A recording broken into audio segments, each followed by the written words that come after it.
Olá, bom dia, sétimo ano. Bora iniciarmos mais uma aula de matemática? Já estamos na reta final do terceiro bimestre. A partir de hoje, vamos começar nossas revisões bimestrais. Então, vamos partir lá do capítulo 7, falando sobre os cálculos algébricos. Lembra das expressões algébricas, assim como as equações? Então, vamos recapitular alguns conceitos relacionados a essas matérias, tá? Então, vamos começar preenchendo a página O que estudei, que consta na página 130 da apostila. Vamos lá? Então, olha, na expressão algébrica, usamos letras e números. Então, lembra que as letras, né, são as incógnitas, pode ser x, y, a, b e c, lembra? Então, imagine a seguinte situação. O dobro de um número mais um. O dobro de um número, bem, pode ser qualquer um número. Então, como eu não sei que número é esse, eu chamo de x, né? Então, o dobro de um número a gente poderia representar na forma de uma expressão igual a 2x, ok?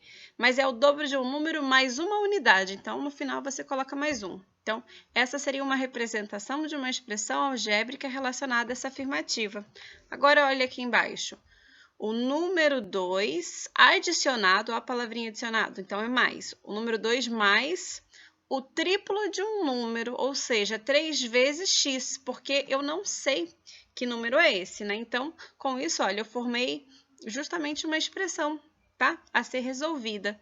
E no lugar do x, eu vou colocar situações hipotéticas de números, por exemplo. Lembrando, né, que a multiplicação, ela é representada pelo sinalzinho, um pontinho, e normalmente a gente não coloca, tá? Subentende-se que ela tá aqui, mas a gente já coloca direto, tá? A letra do ladinho do número, sem o sinalzinho de multiplicação, mas lembre-se que é uma multiplicação aqui no 3x, assim como no 2x, tá? Agora, observe aqui as figuras, né? Podemos descrever, por meio de uma expressão algébrica, a regularidade presente em uma sequência de figuras. Lembra que a gente também falou nesse capítulo sobre sequências numéricas? Então, olha, na figura 1, 3 pontinhos, né? E na figura 2, 5 pontinhos. E na figura 3, 7 pontinhos. Você consegue observar o que está acontecendo com essa sequência? E se eu perguntasse, por exemplo, como que eu represento essa sequência, né, na forma de uma expressão algébrica? Tá vendo que eu estou tendo aqui, normalmente, o dobro do número mais uma unidade, né? Eu estou tendo aqui, ó, sempre um número ímpar. Então, é 2 vezes um número qualquer mais uma unidade, tá? Essa é uma representação. Então, com base nisso, você consegue, olha, representar a figura assim também. Agora que a gente falou sobre sequências, falamos sobre as expressões algébricas, vamos falar sobre as equações. A equação era aquela que tinha o sinalzinho de igualdade, olha, lembra? Então, as equações são igualdades em que aparecem uma ou mais letras chamadas incógnitas, tá? Então, na verdade, quando eu falei incógnitas aqui, na parte de expressões algébricas, elas na prática são variáveis, né? E também chamadas de incógnitas no caso de equações, tá? As quais representam números desconhecidos. Então, o primeiro membro, a somatória, a multiplicação, que seja a resolutiva, né, desse primeiro membro, obrigatoriamente tem que ser igual ao que está do outro lado, tá? Porque a gente tem um sinalzinho de igual, ou seja, estamos trabalhando com uma igualdade, tá?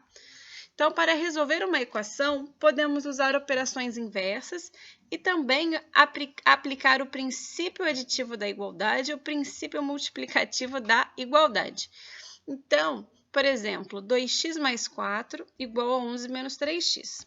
Como eu expliquei, né, ao longo das aulas, tudo que tem letra, os termos com letras, eu coloco no primeiro membro, tá? Que é essa parte antes do sinalzinho de igualdade. Tudo que for número fica do outro lado, tá? Lembra disso? Isso nada mais é do que o princípio aditivo, né, da igualdade. Então, por exemplo, 1 mais 4 está no lugar errado, ele tem que ficar do outro lado. Para resolver isso, a forma bem, como eu posso dizer, detalhada do processo é você colocar, se aqui é mais 4, eu tenho que colocar menos 4 para anular esses dois números, né? Aqui dá 0, só que ao fazer isso, ao adicionar o menos 4, eu tenho que adicionar o menos 4 do outro lado. Com isso, né, ele é o que eu chamo, né, de trocar de lado. Se aqui está mais 4, passa para cá menos 4. E esses dois se anulam, tá? Então, eu fiquei com 2x igual a 7, né, porque ó, 11 positivo menos 4 igual a 7. Menos 3x. Esse 3x está no lugar certo, pessoal? Não, né? Ele tem que passar para o primeiro membro. Dessa forma, como é que eu faço? Conforme esse princípio, se aqui é menos 3x, eu quero excluir ele está no lugar errado, eu adiciono mais 3. Com isso, se eu adiciono mais 3 desse lado, obrigatoriamente eu adiciono mais 3 desse lado. Então, esses dois aqui vão se anular, e aí eu vou ter o mais 3x no lugar certo, tá? Aí, finalizando, 2x mais 3x igual a 5x, e do outro lado sobrou apenas o 7. Bem, como nós queremos justamente descobrir o valor de x e não do 5x, o que eu tenho que fazer? Pegar esse 5 que estava multiplicando, passar para o outro membro dividindo na forma de fração, tá? E aí você divide, por exemplo, 7 dividido por 5, coloca a resposta com base no número decimal, né? Porque não é uma divisão exata, pode deixar assim na forma de fração, tá? Já que não é uma divisão exata.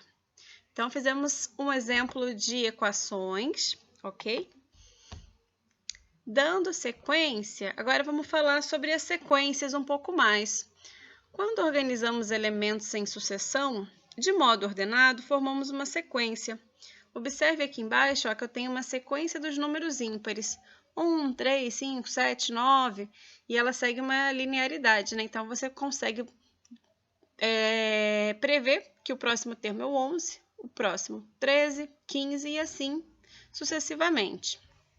Agora, vamos ver outra sequência. Nessa sequência, observe, olha, que eu tenho 2, 4, 6, 8, 10, 12, 14. O número 2 é o primeiro termo dessa sequência. O número 6, qual é o termo dessa sequência? É só você contar, trata-se do terceiro termo. E quem é o sexto termo dessa sequência? Se você for contar, é o número 12, tá? Então, a gente pode também prever quais são os termos dessa sequência. E olha a simbologia, né? É designado A1 para o primeiro termo, A3 para o terceiro termo e assim sucessivamente. Para finalizar, olha o box informativo. Para representar uma sequência, podemos escrever uma expressão algébrica que chamamos de lei de formação da sequência. Então, observe que eu tenho essa sequência aqui, 3, 5, 7, 9. Tá vendo que eu tenho... está crescendo a cada 2 unidades, né? Se eu pedisse para você criar uma sequência, você poderia dizer que é 2n mais 1, igual ao que a gente viu agora há pouco, né? O dobro de um número mais uma unidade sempre vai me dar os termos dessa sequência. É claro que o n tem que ser um número diferente de 0. E nessa outra, né? 3, 6, 9, 12, 15, não tenho justamente os múltiplos de 3? Então, é o triplo. Você pode falar 3 vezes n, com n natural e diferente de 0. Então, 3 com n1, né? Ficaria 3 vezes 1, 3. Depois, 3n com n2, 3 vezes 2, 6. E assim sucessivamente. Fizemos uma atividade bem parecida. Eu tinha a sequência, né? Lembra? E eu tinha que descobrir justamente quais eram os termos dessa sequência. E aqui a gente fez o trabalho contrário, tá? Aqui te deu uma imagem e pedia para você justamente encontrar uma expressão que representasse essa sequência, ok? Então, finalizamos por hoje, pessoal. Espero que tenham sido importante para vocês esse estudo, que tenham recapitulado alguns conceitos importantes.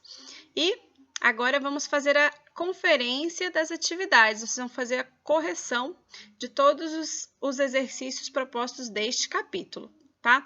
Então, como infelizmente eu não consegui digitalizar as páginas, como de costume, a partir de agora eu vou passar na forma de um videozinho, todas as páginas, então você vai pausando cuidadosamente, tá? E vai fazendo a conferência para ver se você não errou nada, ok? Ótimo dia de estudos e até a próxima!